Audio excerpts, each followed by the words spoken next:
Hello, and welcome to the North Coast Journal Preview, where we take a look at the stories being followed in the upcoming edition of the North Coast Journal. I'm your host, Dave Frank, and I'm joined by Thad Greenson, North Coast Journal's news editor, and Jennifer Famiko Cahill, North Coast Journal's arts and features editor. Welcome, guys. Hey, David. How are you doing? Pretty good. We got beautiful sunshine. There's no fires here. There's no heat dome here, and we're not being choked out by smoke, so it actually feels like summer. Don't jinx us, David. A lot to be thankful for, though. Yeah, we got to take advantage of it while we can, right? But all is not blue skies and sunshine. Thad, you have a cover story for us that's going to get us up to speed a little bit on the impact of COVID in our neighborhood. What do you have for us on the cover this week?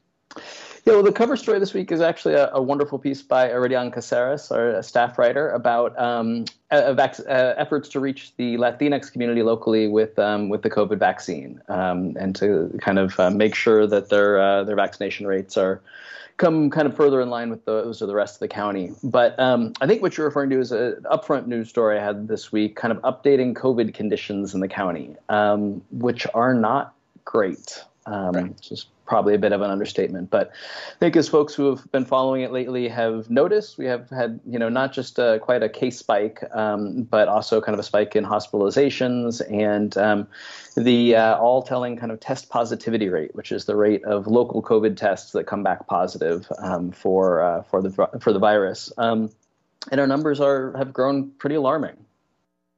So in order to dive into those numbers a little bit more so people get a sense of where we are here, I guess it's important to start by saying that, the Delta variant is ripping its way across the country, and we are not immune to that. I know you've got some data on that, but I think it represents 83% of all cases now nationwide. But how's it looking locally? Yeah, so unfortunately, we don't have great data on that in real time the way that they do nationally. And so I actually, in a press conference this afternoon, talked to Health Officer Dr. Ian Hoffman a little bit about that. And so what we know is back in June, the Delta variant accounted for 25% of the samples that were sequenced. So it's kind of a complicated process to determine exactly what type of COVID a sample tests positive for. It needs to go through a genomic sequencing, which is kind of time consuming and labor intensive. So there's a lag locally. But what we know is that it was about 25% of local cases back in June. And the expectation is that it's actually significantly higher than that now. And as you said, nationally, it's like 83%. I think statewide, it's up above 50 at this point. It is very quickly becoming the predominant strain. And I think from what I've read, it's as the numbers go, it's roughly twice as virulent, which explains the spread and speed. But there's also an element of this, which is like a tale of two cities. So it's impacting disproportionately the unvaccinated. And I think you cover some of that. You want to tell us a little bit about how that plays out locally? Yeah. So, for the first time yesterday, actually, the Joint Information Center released a bit more data on breakthrough cases, which I think is what, those of us who are vaccinated are kind of anxiously looking at as, how at risk are fully vaccinated people with the virus in general, and especially with the rise of the Delta variant. And so yesterday, the JIC reported that of Humboldt County's 53 deaths, 0 were in fully vaccinated individuals. And of our 222 hospitalizations, 2 have been in fully vaccinated individuals. And that really lines up with national data that we're seeing, which is that the vaccinations remain incredibly effective at preventing hospitalization, severe illness, and death. There, however, is a really rapidly growing body of evidence that the vaccinations, when it comes to the Delta variant, are not as effective in preventing infection, which carries a host of complications, because I think everybody has been under the impression that the vaccine is very effective in preventing infection, and therefore a vaccinated individual's ability to transmit the virus. And that is somewhat coming into question now. So for folks like myself who have an unvaccinated child at home who's not yet eligible, that's really concerning. because, previously I was under the impression, and the data showed that I didn't have to worry about myself being infected by COVID. And therefore, I didn't really have to worry about transmitting it, even if I was exposed to it. And with the Delta variant, like I said, there's a growing body of evidence that that might not be the case. Dr. Hoffman said today that in some other California counties, not locally, but around the Bay Area and stuff, as high as 50% of positive cases are coming back in fully vaccinated individuals, which is cause for concern. So I did see an epidemiologist explain that while the virus is transmitted and received in the body, it exists in places that are tested, in your nose, for example, and that a lot of people are tested very regularly. So, like, for example, the New York Yankees and the staffers in D.C. and there's a few other groups that are tested very regularly, and they increasingly we're seeing positive test results from those folks. Do you have any feedback or observations about that that element of the increased numbers? Yeah, I mean that's absolutely right. Is that because the vaccinations are so effective in protecting against disease and illness, that the vast majority from what we're seeing of folks who are vaccinated and testing positive are not experiencing symptoms or experiencing tremendously mild symptoms. So in many settings, the only reason they're catching those, it's not like those folks are feeling ill and going in to be tested to figure out what's going on. It's that they're in an employment where they're getting routine testing. So it's hospital employees, it's confined living employees, it's jail settings and things like that where they're doing the surveillance testing. That's really uncovering kind of this higher rate of infection among vaccinated people than previously thought. And so we're seeing that, as I said, a tale of two cities, so to speak, that unvaccinated folks are really the ones bearing the brunt of these drastic increases around the country and locally. So the solution, obviously, is more vaccinations. Right. And I think it's in your article where the governor basically kind of sidestepped some of the tech. There was a quote that he said, look, we just need to focus on vaccination. Right. I mean, with rising case numbers throughout the state, there's a ton of pressure about, or just a ton of conversation and disagreement about whether health officers should re-implement mitigation measures, kind of go back into lockdown or other preventative measures to help prevent spread of the virus. And so LA County, the state's most populous county, has reinstituted its mask mandate, saying that if you're indoors in a public place, you need to be masked regardless of vaccination status. I think it's roughly 20 other counties now have also stopped short of that, but issued masking recommendations. That same thing. If you're indoors in a public space, you should mask. And so somebody at a press conference asked the governor if he would consider reimposing a statewide mask mandate, and he really did sidestep the question. He didn't answer it, but really said, we know if we were, all dead set on ending this pandemic, we could do it in a matter of weeks, not months. The key, though, is getting vaccinated. Everybody getting vaccinated. And so that was his overriding message, and really is the overriding message of, all health officers and the vast majority of doctors and scientists in the country. So, somewhere around 50%, depending on where you are and whether you're talking about first shot or complete shots of the population are already vaccinated. And then I've seen breakout numbers by race where there's variation there. As high as maybe like 60 plus for Asian Americans and as low as mid 30s for the Black population. So in Ridion's cover story, she talks about the Latinx population. So can you maybe pivot to that now and share a little bit about a success story of combating a little bit of the mistrust or hesitation in getting a vaccine? Yeah, definitely. I mean, and local data has very much followed, state and nationwide trends, which is that both the Latinx population locally has suffered a disproportionate, brunt of the disease in Humboldt County. I think that the latest figures we have is that they account for about 24% of positive cases here, and yet they make up just 12% of the population. So there's clearly an equity and a disproportionality there. And then, as we've seen elsewhere, for whatever reason, that population has not been uptaking vaccines at the same rate as the general population locally. And so Iridion's cover story, which is a great, I think it's a great look at a real community-wide approach to solving a problem or to addressing a problem, really looks at one organization, True North Organizing Network, a nonprofit based in Eureka, its effort to partner with public health and local volunteers to reach that population in a way that they were comfortable with. And so, in just doing a lot of networking and a lot of talking to folks in that demographic, they found there was a lot of vaccine hesitancy surrounding the possibility of adverse reactions to the vaccine itself.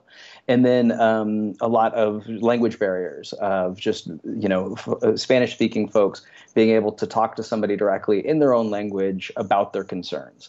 And so what they did was they both organized a vaccine fair that was, was kind of culturally modeled to reach Latinx folks. And so it was had food and music and a bit of a festive vibe. It had childcare component so that folks, had a safe place to leave their kid while they went to get vaccinated.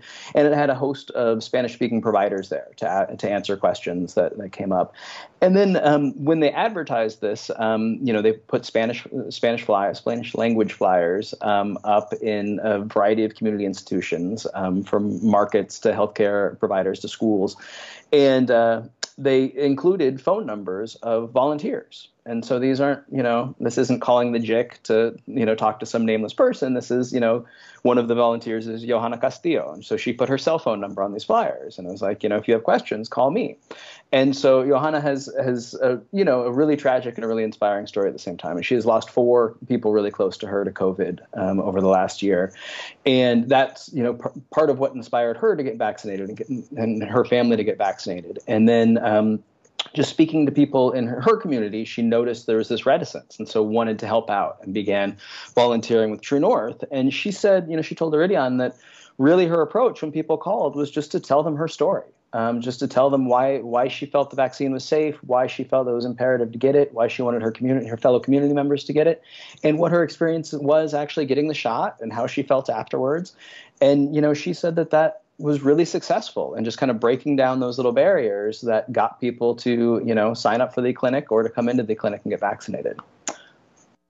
What an amazing story. So besides the reassurance of somebody culturally similar, language similarity, which of course that would work, but also the festive nature of like a piggybacking the event sort of on the same site where there's a scheduled vaccination clinic.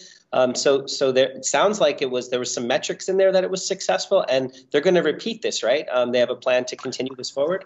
Yeah, True North, they've already repeated that one clinic. They had a similar clinic in Arcata, and they have plans to continue these throughout the summer. So they definitely felt like it was successful. I think they vaccinated a couple hundred people that day, which is a big number right now. We're I think the same week, the county health department reported that it had 4 clinics, one at a Crabs game and 3 others in the mobile clinic, and they vaccinated a total of 97 people. So, this was an extraordinarily successful event from those metrics, and one that they're really intent on continuing and repeating.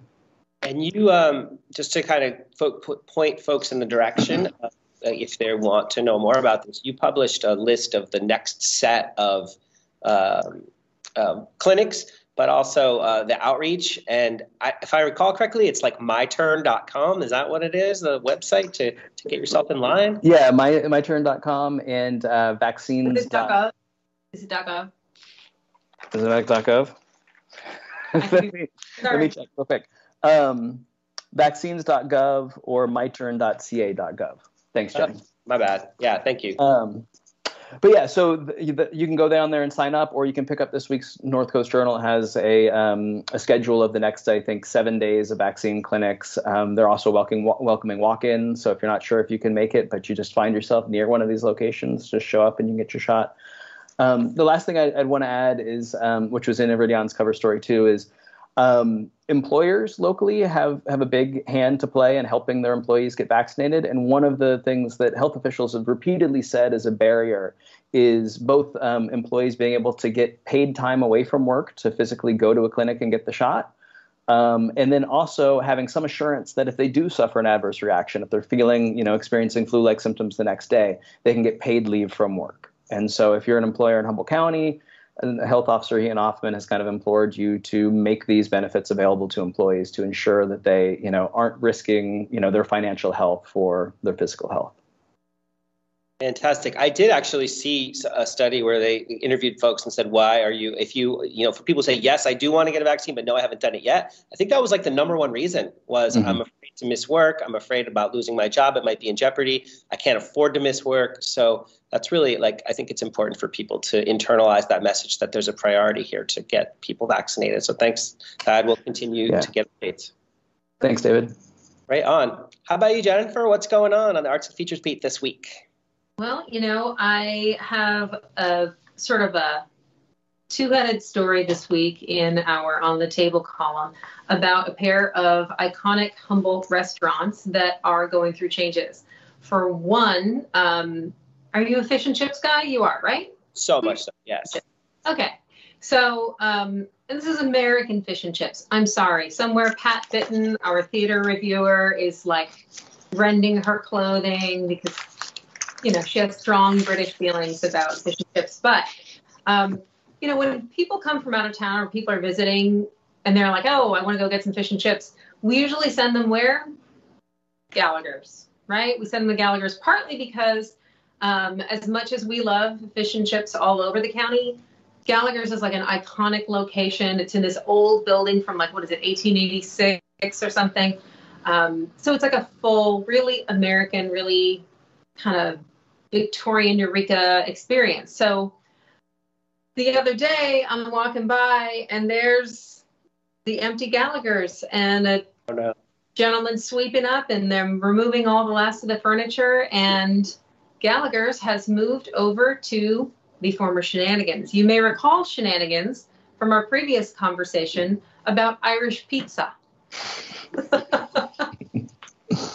So over on 4th and Q, the bright green flat top building now has a bunch of flags outside, as Gallagher's did before in its old spot.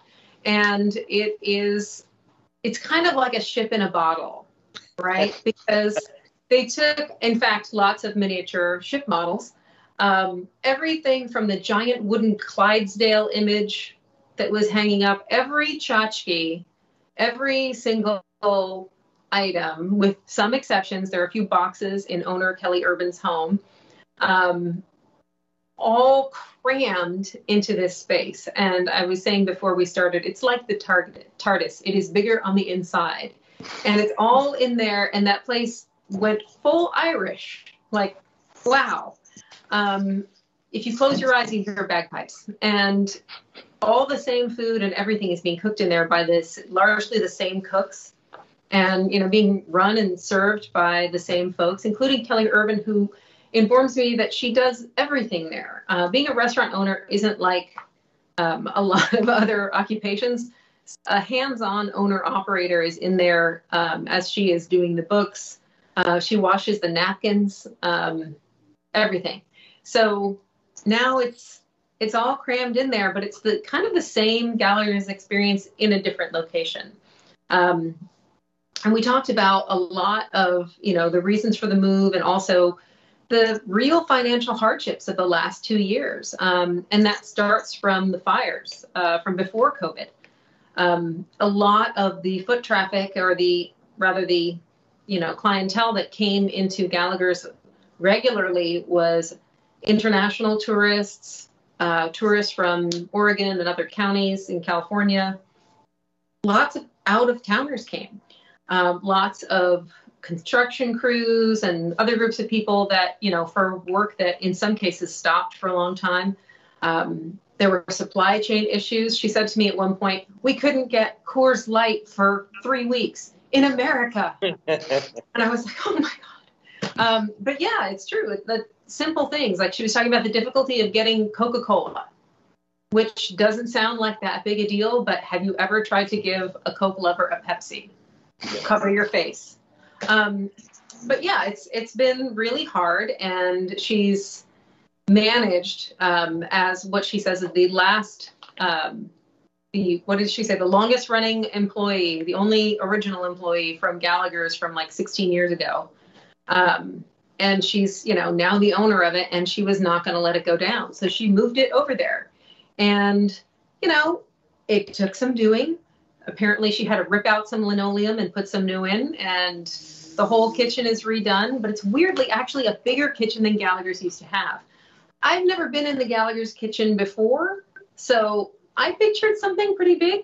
Apparently there was a 4-burner stove that had a grill, or rather sort of like a flat top on one side in order to like warm hamburger buns and things. And everything else that came out of that kitchen that had to be cooked on a stove, because she had a fryer also, was done on 2 burners, which if you stop and think about the last time you were in packed Gallagher's, it's kind of a miracle. I feel like we should have tipped more. But anyway, so that's going on. So that place that felt like it was attached to the place has now been moved like a hermit crab with a new shell. Meanwhile, Mazzotti. Everybody's been wondering what is going to happen to Mazzotti, what's going to happen to that space, where's Mazzotti going to go, are my gift certificates going to be redeemable? And the answer is the same place. And yes, they will be redeemable. In fact, Joe Mazzotti has, after trying to sell the business part of it, the facility part of it, the space is rented. After trying to sell it and, pumping up how great it is that it's got nightclub options because the liquor license can go so you can be serving till 2 a.m., how it's got this great kitchen, how it's got all this space, and you can do this, that, and the other thing with it. He said, I bought my own deal. He talked himself into moving back into it. So now you think, oh, so the same old Mazzotti's will open up. In fact, it will not. The recipes will remain the same. The sauce, he says, will remain the same. However, they're going to pare down the menu. Mazzotti's used to be a place where everybody could get everything all the time. There was nothing that was only at dinner time or only, which, I appreciate being able to eat a full dinner-sized meal at 11:30, but it looks like we're probably going to shift to separate lunch and dinner menus, an a la carte menu rather than getting soup, salad, pasta, and dessert all in one go. Other things that are kind of more fitting how we eat now, which has changed. I often think about old restaurants that we love and have sentimental attachment to. Do we really still eat like that, though? Would we still want to eat Parlato style all the time? I don't know. But he's going to do some things differently, including taking advantage of that nightlife option, which means that after dinner service, he's going to open it up for entertainment, live music, maybe some comedy, maybe karaoke. And then, there'll be an expanded drink menu and a whole new look to the place, which is going to get a new bar from Wallace and Hines in Blue Lake, and all kinds of moving of the stage so that it projects into the whole place. But it's going to be a very different looking Mazzotti's. And like I said, a pared down menu that will still hopefully have your old favorites on it. And it's going to be a transformation. And as he put it to me, being closed for, a year, because they shut down like July of 2020 officially, is one of the few opportunities you have as a restaurant to stop, rethink, and reimagine your place. Because otherwise you're just go, go, go every night. And so he's hoping to really take this opportunity to revamp it and make it something that fits the demand and fits a more contemporary version of Mazzotti's. And being right there on the plaza in Arcata, try to take advantage of that nightlife option too. Mm-hmm. Yeah, I mean, certainly some of the nightlife locations have been shut down, so I think there might be a market there. And you just can't bring you have to bring your own coloring books and crayons for the kids. That's true. The paper, I was shocked, I tell you, to find out that the paper cost $90 a roll, which I'm like, well, I'm just throwing away newspapers, damn. But for $90 a roll, it came out to about $1,000 a month just to have the paper. It doesn't even include the crayons. But then I was like, well, I don't know. After COVID, do I really want my kid reaching into the random crayon collection? No. We might be done with that. Well, it's a new era. Thank you. I definitely look forward to checking out both those places and getting some fish and chips and some marinara pasta. So thanks, Jen. We'll check in next week with you. Right on. That's about going to do it for us this week. North Coast Journal is on newsstands now. Pick one up. Also available online anytime. Stay informed, stay entertained, stay safe. And if you're thinking about a vaccination, look into it, get more information, find out if you can, if it's for you, talk to your doctor, you should do it. It's important for everybody. Till next time, thank you very much. Take care. Bye.